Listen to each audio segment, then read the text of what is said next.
Bien, bonjour à tous. Nous sommes devant chez Madame Perrol. Madame Perrol, c'était une dame que nous avions rencontrée lors d'une première repair school. Cette dame avait cette machine. Si on arrivait à la réparer, eh bien, on pourrait lui rendre avec plaisir réparer et pour la remercier gratuitement. Donc, et aujourd'hui, eh bien, nous sommes devant chez Madame Perrol et nous allons lui rendre l'appareil. Voilà. Et bien ça y est, nous rentrons et nous montons au deuxième étage. Bonjour. Bonjour, vous allez bien? Et vous? Ouais, merci. Allez-y, je vous en prie. Alors on vous ramène la bête. D'accord. Hein, super. Donc elle est réparée, on va vous expliquer ce qu'on a fait dessus. Ok. Et puis on va aller voir sur internet la vidéo que vous nous avez permis de faire grâce à votre web. Super. Donc là vous avez fait un atelier. Là on a toutes nos vidéos. C'est une chaîne de YouTube où les gens peuvent s'abonner. D'accord. Sur toutes les vidéos que vous allez voir, vous avez la possibilité de s'abonner. Vous voyez, vous avez les friteuses, machines à pain, cafetière, centrale vapeur, congélateur, sèche-linge, et puis vous en avez encore d'autres là. Et ça, c'est ce que j'ai changé. Donc on a changé ça, vous en avez un neuf. On a changé ça. Merci. Et puis maintenant, on l'a essayé. Ouais. Elle fait du très bon café. Nickel. Donc la cafetière, voilà, et on va retrouver ici ce que vous nous avez permis de faire. Voilà, comment remplacer le support du porte-filtre de votre machine Krups.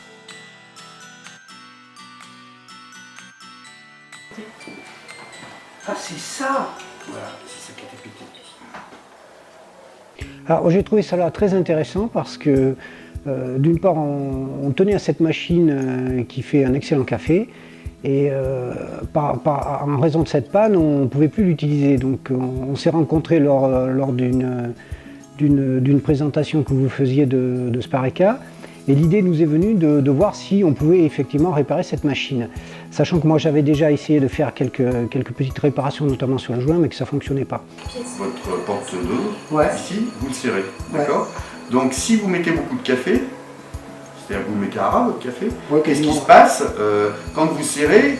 À partir de là, ça va être difficile. Et finalement, donc, vous avez réussi à la réparer. Et l'intérêt de la réparation, c'est un tutoriel qui permet justement après, ultérieurement, si on a d'autres personnes qui sont confrontées à ce type de panne, de pouvoir soi-même réparer en ayant commandé les pièces bien sûr. Et je trouve que c'est, d'une part, la démarche est très intéressante parce que ça permet de conserver des produits qui ont quand même une certaine valeur ajoutée. Et d'autre part, ça permet soi-même de faire cette démarche de réparation avec ce tutoriel qui est très bien fait, qui permet de voir la totalité de la phase de démontage, de réparation et de remontage. Donc j'ai trouvé la démarche très intéressante. Voilà. D'accord. Et après, vous pouvez vous abonner. Ah ouais, c'est bien, c'est ce qu'on va faire parce que même pour l'entretien, tout ça, nous c'est super. Là c'est pareil, le fer c'était cassé au niveau d'une pièce intérieure au niveau de l'interrupteur.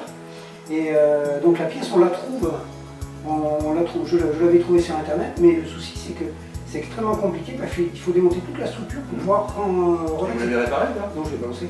Oh, fallait pas. Il faut plus rien balancer. Ah mais c'était avant de vous rencontrer. Et puis notre rôle, c'est pas pour vendre un produit qu'on a réparé, notre rôle c'est au contraire vous en faire bénéficier quand il est réparé. Donc c'est ça notre rôle. Donc vous nous aidez à faire des vidéos, c'est super. Vous connaissez notre site, vous avez déjà été... Ouais. Mais c'est vrai que c'est génial. Et quand vous allez sur le site, j'ai les conseils d'entretien. Bien. Ah ouais, d'accord. Comment ça fonctionne, Ouais. l'appareil en détail, les 10 phases du comment du lave-linge. Ouais. Vous avez, on reviendra après sur l'atelier, le diagnostic panne.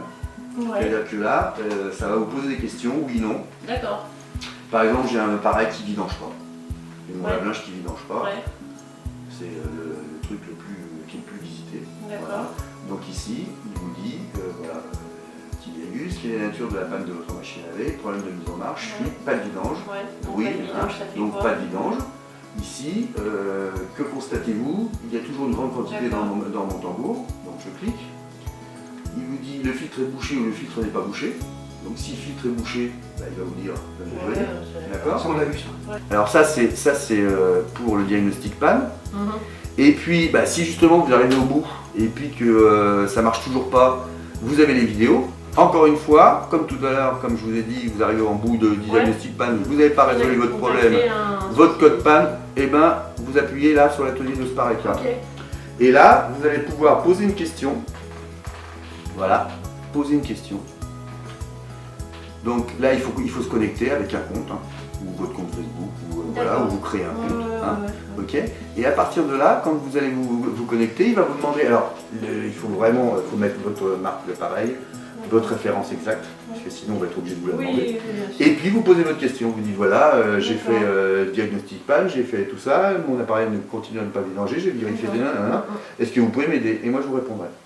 C'est aussi de voir comment soi-même on peut être un petit peu autonome en termes de réparation pour continuer à maintenir en état des appareils, soit par les consignes qui sont utiles en termes d'utilisation de l'appareil, comme vous l'avez montré sur la manière de remplir le doseur à café, ou alors après c'est soi-même de pouvoir réparer ces différents appareils, quoi. Et effectivement, je pense que je réutiliserai le site de Spareka à l'occasion peut-être d'une panne d'aspirateur ou même une panne de centrale thermique comme on a eu, une centrale vapeur plutôt, comme on a eu il y a quelques mois. Et effectivement, on ne connaissait pas l'existence de Spareka et on a dû remplacer la pièce alors que vraisemblablement on aurait pu la réparer. Donc il y a quand même une vraie plus-value.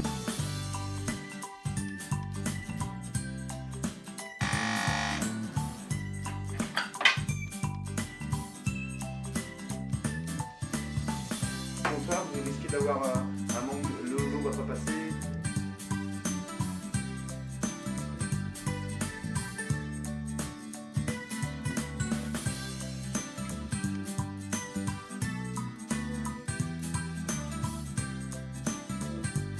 En tout cas, merci beaucoup pour votre intervention.